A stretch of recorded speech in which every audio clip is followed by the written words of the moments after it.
The views expressed by the host of this podcast are not opinion-based or for entertainment purposes. They are actually facts and truth, no matter if other people like it or not. It is the Detroit sports truth, and nothing can ever stop it from being correct. Hey there, Detroit sports fanatics, and welcome to the 200th episode of the Detroit Sports Truth on Spreaker, the show that actually gets it right instead of being honest with opinions. Please share this podcast on all social media networks, and thanks very much. I'm Taylor Phillips. I'm live from my basement apartment office in the northern outskirts of McBain, Michigan, and with me on Facebook Messenger audio, as always, is my co-host, Ed Smith. Thanks so much for being on here with me. We have reached it. Yeah, a tremendous milestone, and I guess to celebrate the occasion, we're going to give you a special edition, a special Saturday morning edition of our wonderful show. Thank you to the viewers, to the listeners, by the way, for being with us throughout this whole entire process. Thank you, Taylor, for giving me the opportunity to do the show with you, and let's get right to it. You're very welcome. Well, this morning we're going to preview the Red Wings Stadium Series game against the Colorado Avalanche. We're also going to preview their Monday night game in Dallas. Jonathan Ericsson returning.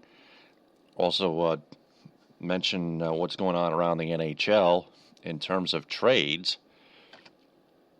We'll also look into the Pistons and how they routed the 76ers and preview their games in Milwaukee and at home against Toronto. We'll look into some college hoops as well. Michigan coming back to beat Northwestern, and Michigan State playing Penn State tomorrow afternoon at noon. Plus, we'll go into. Plus, I'll mention a little bit of college football before we go into the NFL. Lions GM Bob Quinn speaking at the NFL Combine podium, and finally, a couple Tigers notes, including Anibal Sanchez. Having a sore lower right tricep, and Justin Verlander having his license being stolen by a thief who went on a spree. And all of that is always followed by 5 questions at the end of the show. So, why don't we start this off with the Red Wings?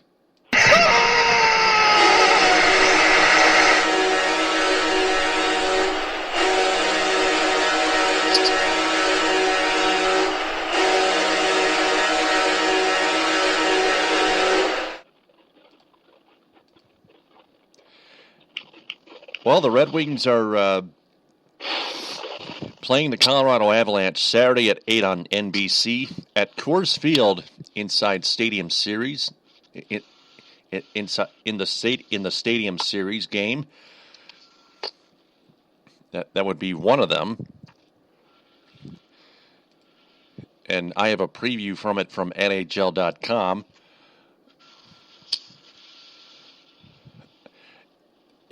It has the first meeting at the Joe, in which the Avalanche won 3-2 in a shootout. Peter Mrazek made 19 saves. Pavel Datsyuk scored the tying goal. Ericsson also scoring a goal.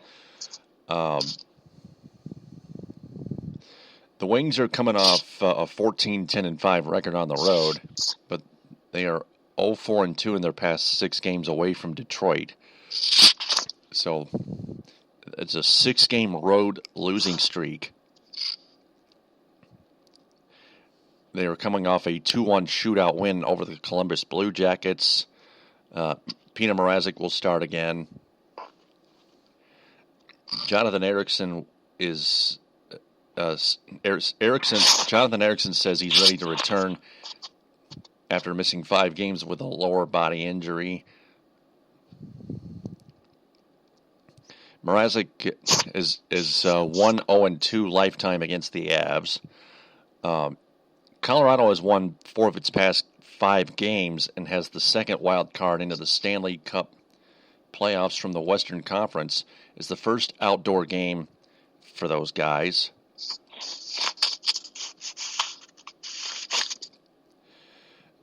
But head coach Patrick Waugh wants his team to stay focused on winning the game. He says, quote unquote, there's a lot of distraction. Varlamov will start. Of course. Semyon Varlamov making 43 saves in the first meeting.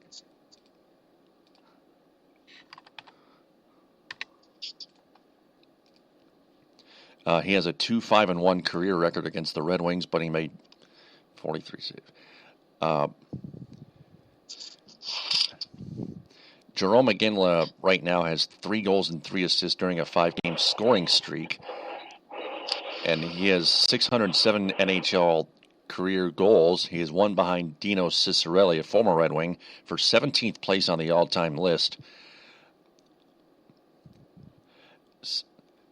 So right now, where these teams stand, the Colorado Avalanche have 68 points in second place in the wild card standings in the Western Conference at 32, 27, and 4. The Red Wings are back in first place in the wild card standings in the Eastern Conference with 71 points at 30, 20, and 11. So the Red Wings have to start like solving Semyon Varlamov, Ed, and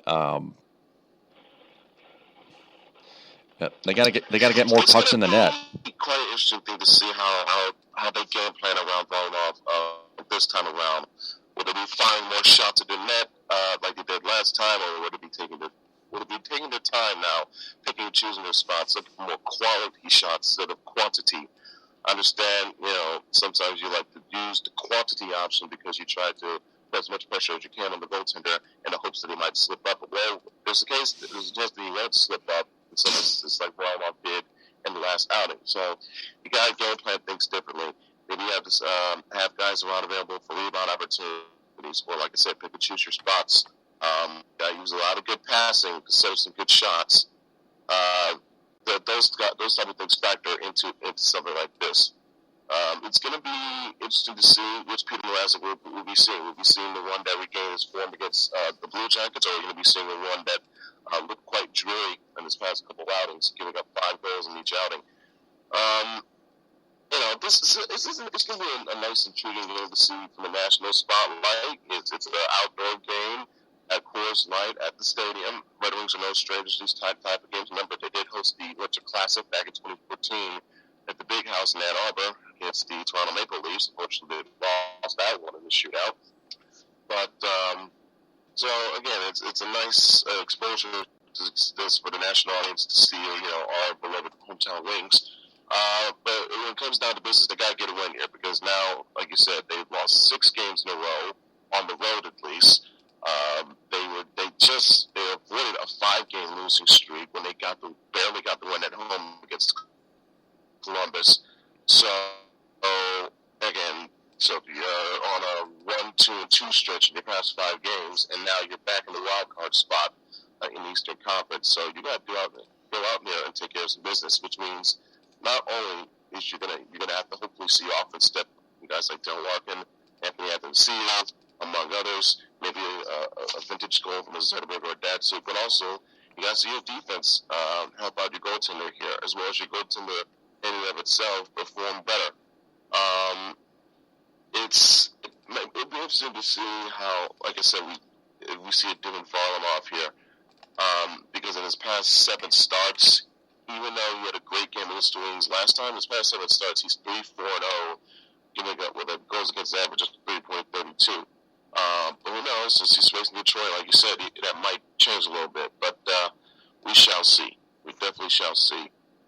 So I'm definitely looking forward to seeing this game, that's for sure. We all remember the Red Wings Avalanche rivalry, which started in 1996 when Claude Lemieux checked Chris Draper into the boards and fractured Chris Draper's face. And a year later, Darren McCarty avenged Draper by beating him down, which didn't quite start that brawl in '97, but it really fueled it. Yeah, it didn't start the brawl, but it was building towards it. Especially it was at home against a bloodthirsty crowd in Detroit, waiting for revenge, looking for revenge, and they got it in a big way. And McCarty, he was waiting for his moment to win all the distraction building. Sorry, that was my tribute to Juice Sharp right there. But all his distractions started building around. He took his moment, and he absolutely turtled, flattened out, and basically assaulted Lemieux right there on the ice. In this day and age, NHL, if you do that, I'm pretty sure McCarty will probably be suspended for the rest of the season if something like that ever happened in today's day, NHL. So again, shows how far we've come from even just something as a year that seems so recent in 1997 to now here in 2016.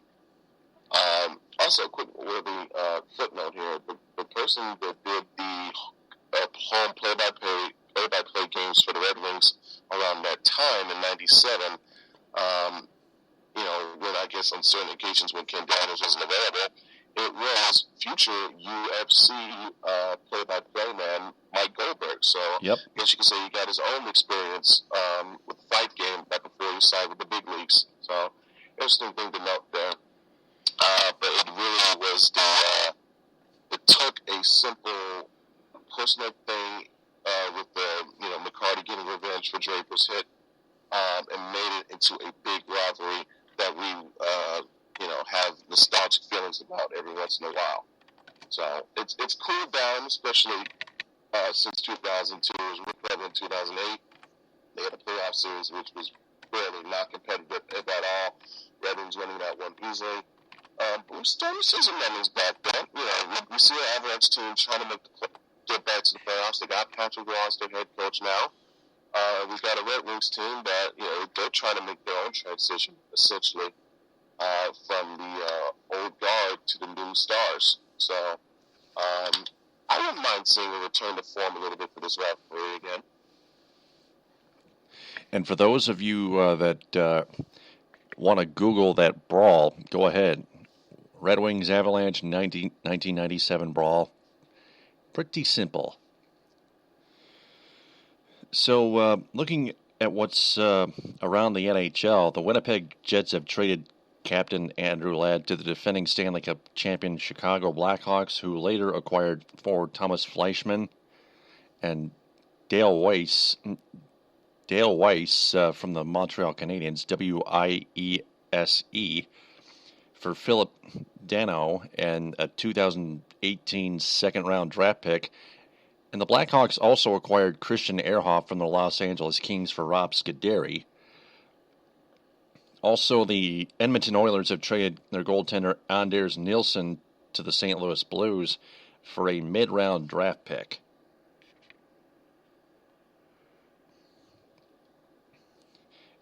Cleared that up quickly. Now we shall move on to the Pistons. Left sideline, three, and he answers. We have an update on Stanley Johnson's right shoulder sprain. It is a right shoulder sprain, and he's going to be out for about a week. So,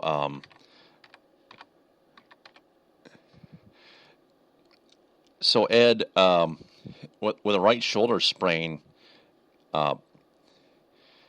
doesn't I thought it was gonna take at least a little bit longer, but just 1 week. It's not that long. It's not that bad. Yeah, it seems like a bit of a blessing in disguise, because initially, when we saw the injury happen as it did, some people had the initial fears like, oh boy, he's going to be out for a while. It's going to be 2-3 weeks. He's going to risk possibly missing the rest of the season. We just came back from the continuous Caldwell Pope injury, and now we got to go through this again. But luckily, like I said, it's only going to be a week. Maybe we'll see Pope get a little bit more minutes on time on the floor. In this instance, it's always going to be unfortunate to see injuries no matter what. But as long as there's a short timetable, you always feel better.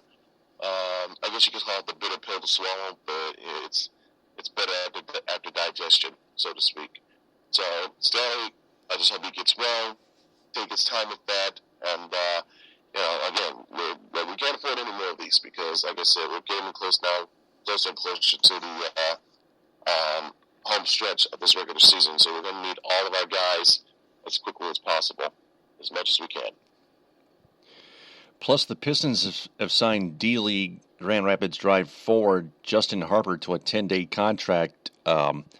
Justin Harper only came up with 1 point in his NBA debut. He's still in that 10-day contract.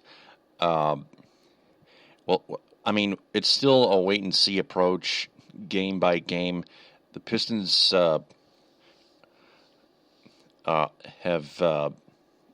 at least like 3 or 4 more games to go in that 10-day contract. But he did debut in the 111-91 rout win over the Philadelphia 76ers at the Palace on Wednesday. And speaking of that, Tobias Harris and Marcus Morris were working together really well. Same for Andre Drummond and Reggie Jackson.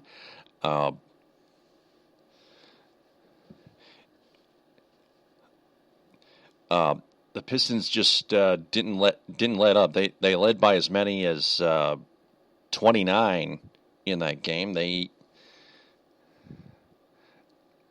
held the 76ers to down by double digits somehow for the entire game after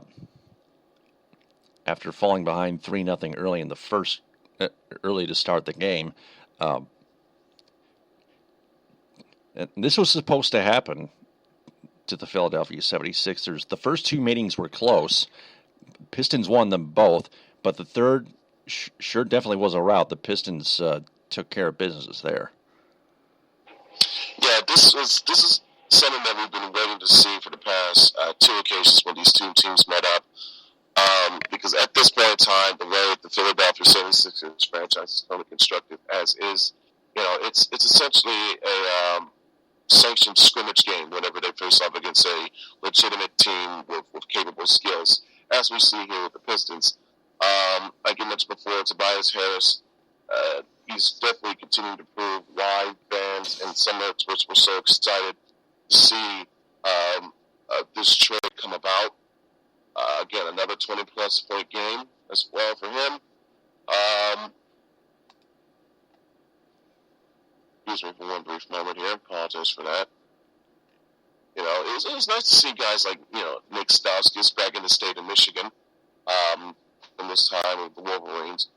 But on the whole, it was just business as usual because after the game that you had against the Cavaliers, you needed a bit of a calm-down game, and luckily you got one here against a lowly team such as Philly. But like you said, Tobias Harris, Drummond, and Jackson, as well as Marcus Morris, combined effort from your 5 starters, as well as KCP as well, more than enough to take care of this type of team for sure. So, again, it's going to be interesting to see how when Harris gets more and more comfortable and accustomed to playing with these players, how well his potential and in effect, the team's potential will change as a result. So that win gets the Pistons back to 500, 29-29, yet they stand in 9th place, a game and a half back behind the Chicago Bulls, who are 30-27, in 8th place in the Eastern Conference. The Pistons have the Milwaukee Bucks up next. That is tonight at 8:30.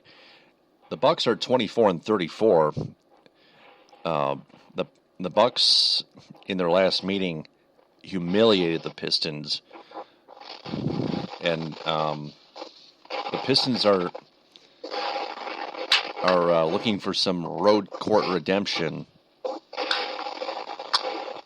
they got to get it now, because, like I said, we're coming close to the home stretch of the regular season, so you can't afford to be going on losing streaks and stop and start streaks with winning and losing games here. So, again, like I said, the Pistons, like you mentioned, the Pistons are in ninth place in Eastern Conference standings. They're going to need some help, not just from above them, but need to take care of business with themselves as well. It was nice to see them snap their streak, and now going on a little streak of their own, getting a big win against Cleveland on the road, taking care of business against Philly. So now it's on to more business. You got you don't overlook Milwaukee, but after that you still got two tough games here. Three actually, if you want to count your struggles against the Knicks in Madison Square Garden, because that's where the next game is going to be at when they face the Knicks. After Milwaukee, they got home against Toronto, and then two tough road games at San Antonio on ESPN. Ooh boy, that's going to be a brutal one. And then, of course, like I mentioned before, on the road in Madison Square Garden against the Knicks. So it's going to be essential for the Pistons to take care of business in this one, get a win right here, keep them within striking distance of Chicago and Charlotte for those two possible playoff spots, because they're going to have their work cut out for them in the next 3 games after that. Yeah, the Toronto Raptors just overworked the Pistons. They didn't rout them in their first 2 meetings, but they beat them in both games, or their first 3 meetings.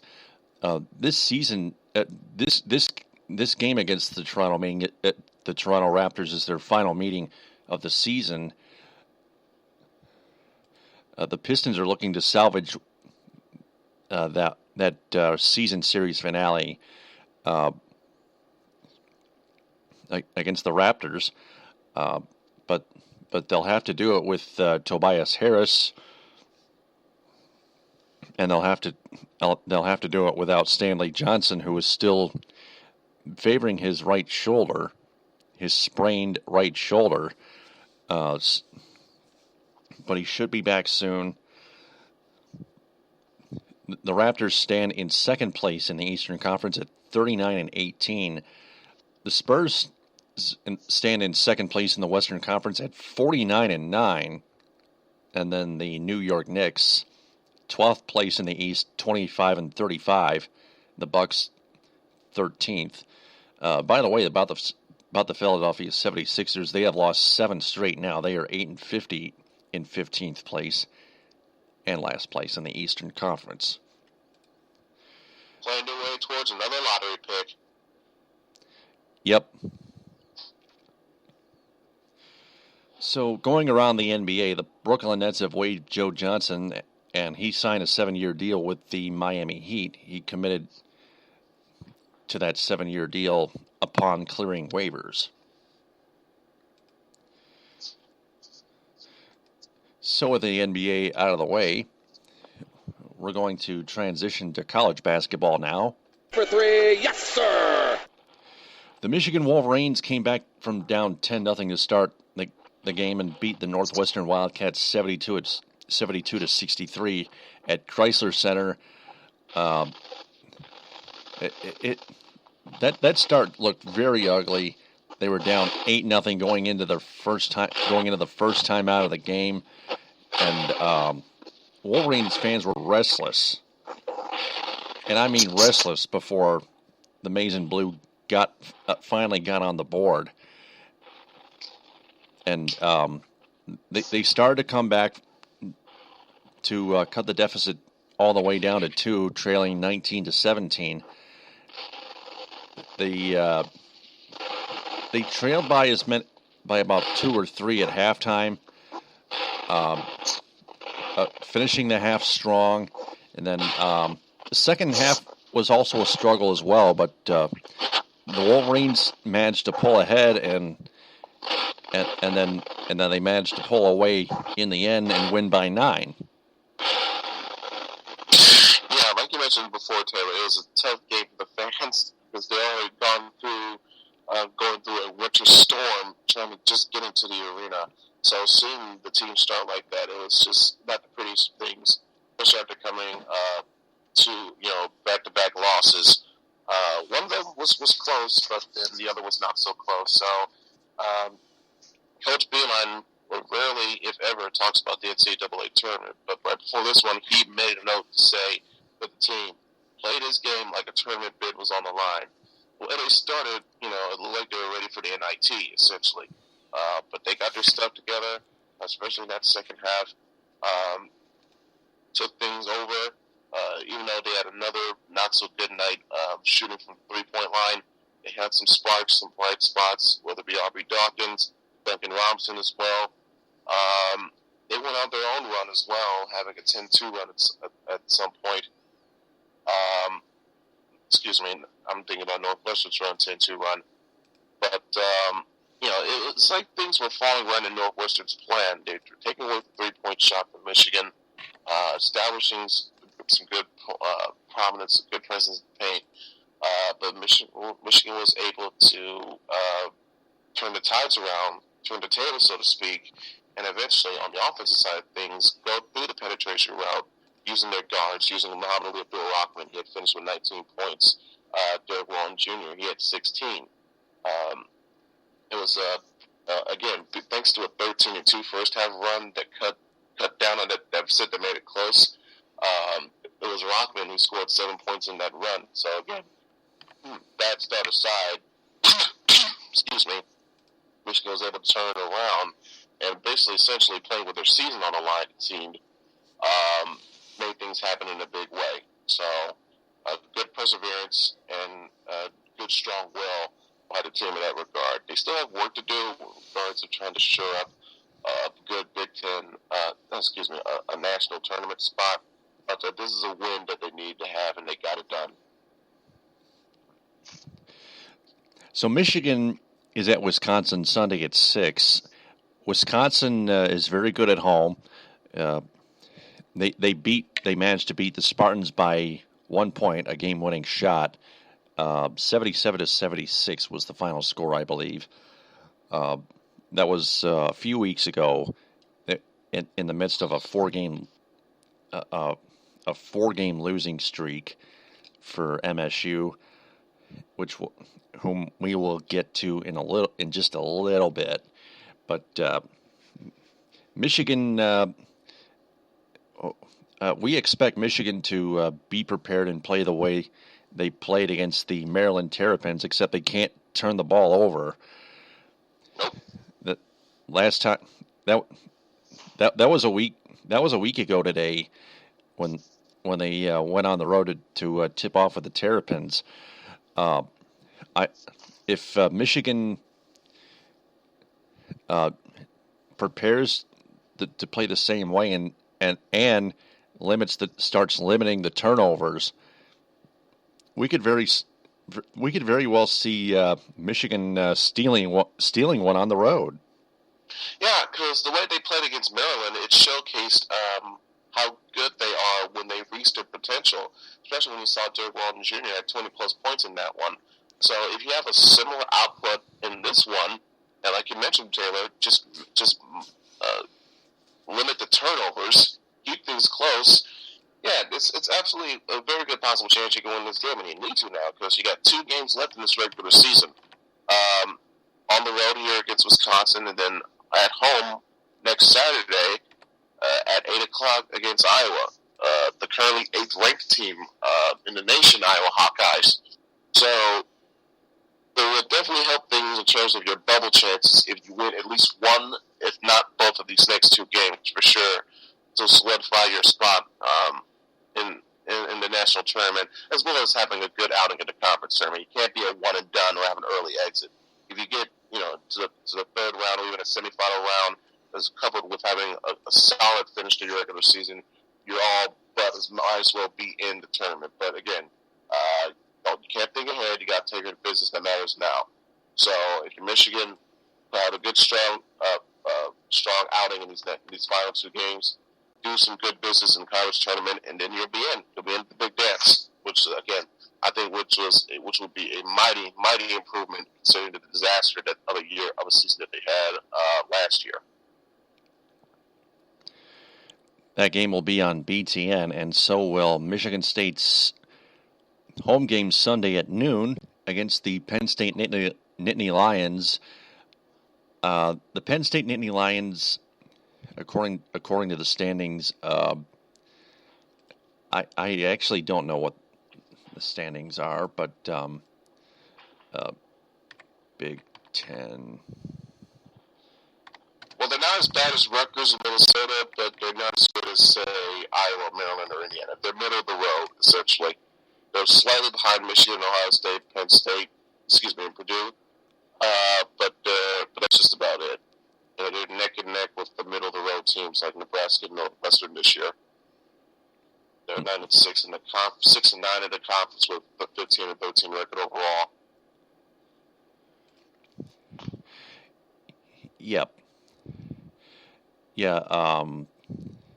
Penn State 6-9, 400 winning percentage, 15-13 overall. They are 4-8 on the road, 10-3 at home. Michigan State is 12-2 at home, fourth place in the Big Ten. They have won 7 out of their last 10. They've won 3 straight. Penn State has won 3 straight as well, but I expect Michigan State to snap Penn State's winning streak and win 4 straight themselves. Oh, yeah, especially since it's at home, at Breslin. You know, like I said, they've had a tremendous record there. They've only had 2 losses this season. That's probably, in my opinion, one of the toughest crowds to play, not just in Big Ten, but all of college hoops, the way they get such a create such frenetic energy supporting their team, especially when they get on a run. So I expect to see more combined efforts from the likes of Denzel Valentine, Costello, and Brent Forbes. That the 3 senior group to spearhead this late season charge here as to get close to tournament time for the Spartans and the things. And they even still have an outside shot of possibly getting at least a share of the Big Ten regular season conference title. Now, they're going to need some help here. They're 2 games behind Indiana in the win-loss column. So, essentially, they'll need some help, like, say, Indiana pulling a late regular Tigers late season collapse type of thing, and lose these 2 games or so. How many games they have left? They got to lose 2 of those for unless you have a shot to pull into a first place tie. So, but still, even so much, I don't think Big Ten title is necessarily the primary thought of concern for Michigan State this year, especially the way they started without a conference schedule and the way they bounced back now. There's some tough losses in conference. They're not up to a top 10 ranking. They're number 6 ranked in the nation now. And the way they performed with Valentine as the leader, they're thinking much more bigger things, a broader scope than a simple Big Ten conference title. By the way, the Wisconsin Badgers are in 5th place at 10-5 in the conference, 18-10 overall. They've won 2 straight. Michigan is coming off a win as well. They're 10-6 in the conference, 20-9 overall. Indiana right now leads the Big Ten at 13-3 in the conference and 23-6 overall. They've won 3 straight. They are still undefeated at home, are the Hoosiers, and 5-4 away. So with that out of the way, I also have one college football note to pass along to you. A couple of them, actually. Quick ones, though, I promise. We have 2 players on Michigan State Spartans football team. Jack Conklin ran 5 seconds or 5 minutes sharp, or whatever 5 minutes sharp official time in the 40-yard dash at the NFL Combine. Jack Allen clocked in at 5:29. I think you mean seconds, correct? Because if it takes you 5 minutes seconds. to I run was right 40 the first yards, time. You're in big trouble. Yeah. Yeah, that was my bad on my part. I was right the first time. Thank you very much. Now with that out of the way, we can transition to pro football and the Detroit Lions. Touchdown, Detroit Lions! Lions general manager Bob Quinn was speaking at the NFL Combine a few days ago on Wednesday. Still no word on Calvin Johnson's possible retirement. Bob Quinn spoke to Calvin Johnson about it, and yet still no word. And he told the media about it. Also said the roster is talented yet flawed, according to a source. Those are in separate sources on Bleacher Report. But I think that's about it, except he talked about how DeAndre Levy's or somebody's performance could impact the team or whatever, but that's about it. Yep.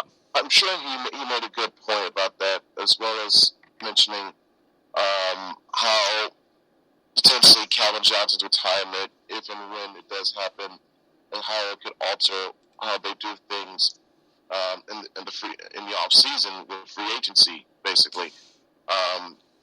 Because with Johnson retired, what frees up tremendous amounts of cap space.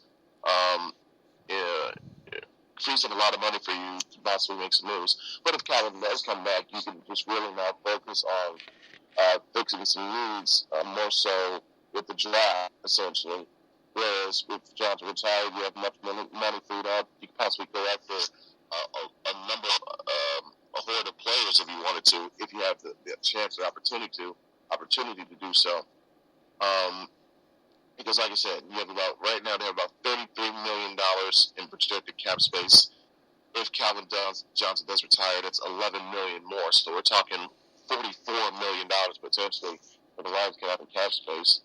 You mean to tell me they wouldn't mind throwing a wild offer at somebody and hit Von Miller, especially now that they have an opening at linebacker. So with the moves that they've made, with making, cutting Drake Bell, about to release Steven Turek, potentially Calvin Johnson's retirement, it's going to be interesting to see how they react. I think they're setting a strategy in motion right now. Okay, here's what we do if Calvin stays. Here's what we do if he leaves. Because I think if Johnson stays, they'll be focusing more on what they do in the draft. But if Johnson leaves, they'll be looking more as becoming one of the players to land somebody good and big in the offseason when free agency officially starts. Also around the NFL, the league has set the 2016 salary cap,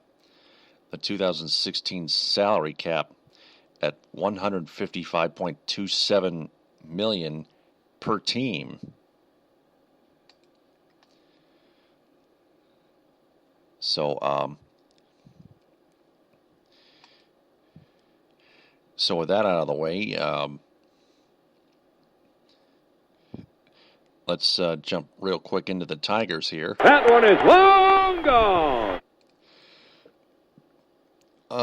Tigers starting pitcher Anibal Sanchez has inflammation in his lower right triceps, as I mentioned earlier. Manager Brad Ausmus said, quote, "It doesn't seem to be anything concerning," unquote. Jeff Moss on Twitter, at JeffMossDSR, tweeted that Anibal Sanchez is why I was never upset, quote unquote, with the Pelfrey signing. The Tigers need 6 stars with this guy in the rotation. Can't trust him, unquote. Sanchez will will not be out for too long. He'll be out until Monday. That's 2 days from now.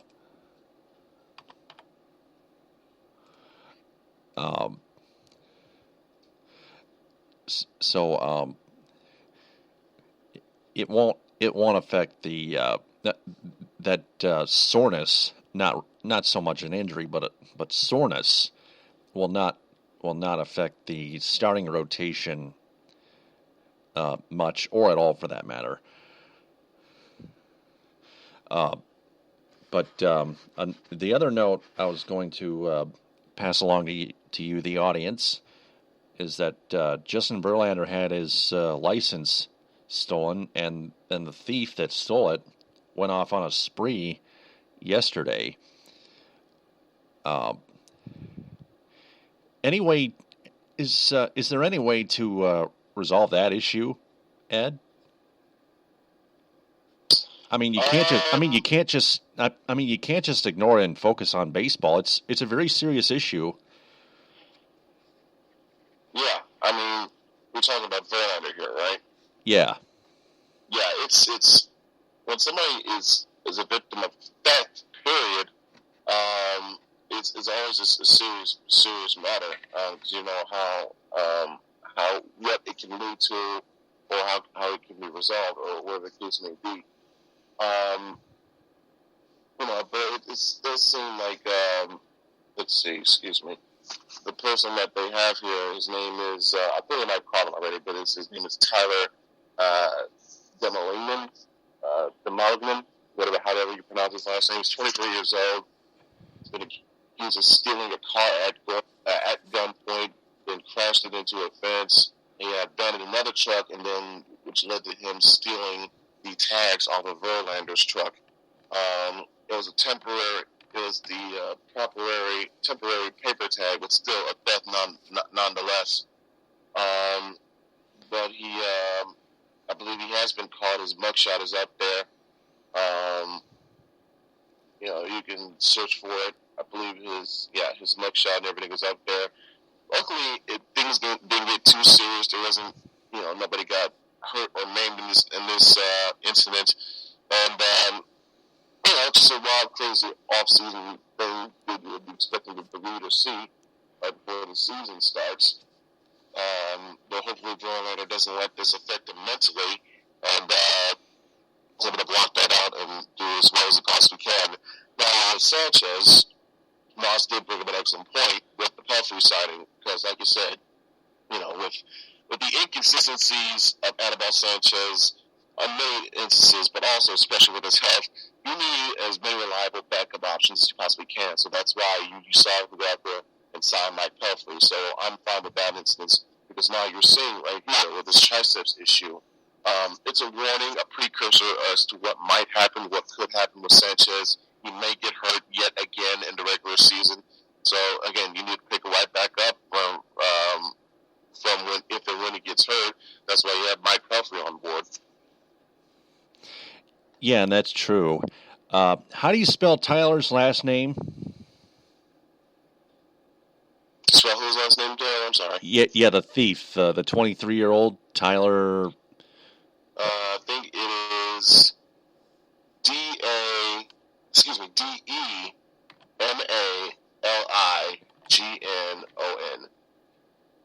D-E-N-A-L-I. Yeah, D-E-M-A-L-I-G-N-O-N.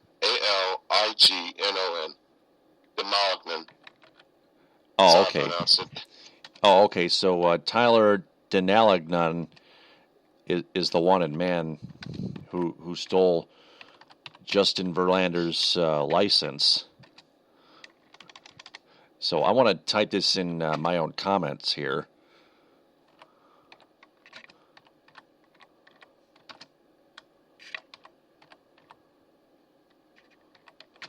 Just 1 second, just 1 minute here.